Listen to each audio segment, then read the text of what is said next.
নমস্কার সবাইকে, গুলু মম এবং ডটার চ্যানেলে স্বাগতম সবাইকে। শীত এসে পড়েছে, শীতের সবজি দিয়ে আজকে একটি ভাজি রান্না করবে। এখানে ফুলকপি, আলু, সিম কেটে নিয়েছি, সাথে এখানে পেঁয়াজ, মরিচ, রসুন এবং শুকনো মরিচও কেটে নিয়েছি।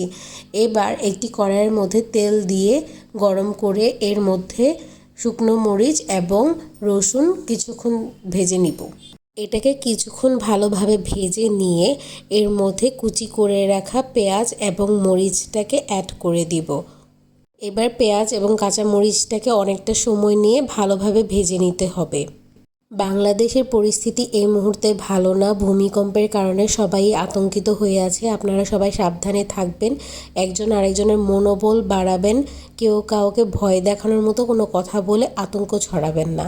এবার পেঁয়াজ মরিচটি ভাজা হয়ে গেলে এর মধ্যে 1 চা চামচের মতো আদা রসুন বাটা দিয়ে আরও কিছুক্ষণ আমরা ভেজে নিব।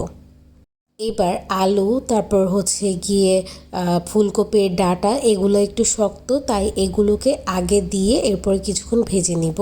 এগুলোর উপরে হলুদ এবং কিছুটা পরিমাণে লবণ দিয়ে এটাকে ভেজে কিছুক্ষণ তারপর আমরা ঢেকে রাখবো। এখানে আমরা এক্সট্রা কোনো পানি অ্যাড করব না, এই সবজিগুলো থেকেই পানি উঠবে এবং ওই পানিতেই সিদ্ধ হবে এই সবজিগুলো। এবার যখন আলুগুলো একটু সিদ্ধ হয়ে আসবে তখন আমরা কেটে রাখা ফুলকপিগুলোকে এবং সিমগুলোকে এটার উপরে দিয়ে দিব। ফুলকপিগুলোকে কেটে ভালো মতো লবণ পানিতে ভিজিয়ে রাখতে হবে, মাঝে মধ্যে এগুলোর মধ্যে অনেক পোকা দেখা দেয়, এই কারণে সিমগুলোকেও ভালো মতো কেটে ধুয়ে নেওয়া হয়েছে। এবার এগুলোকে ভেজে নেবে। ব্যাস, এবার সবজিগুলো সিদ্ধ হয়ে গেলেই রান্নাটি কমপ্লিট। এই সবজির মধ্যে 5 ফোড়ন খেতে খুবই ভালো লাগে, শুরুতে দিতে ভুলে গিয়েছিলাম তাই পরবর্তীতে দিয়ে দিয়েছি, এবং সাথে ধনিয়া পাতা দিলে অনেক ভালো হতো কিন্তু বাসায় ছিল না তাই দেওয়া হয়নি। আপনারা বাসায় ট্রাই করবেন, লাইক কমেন্ট শেয়ার করবেন, আমাদের পাশেই থাকবেন। বাই বাই সবাইকে।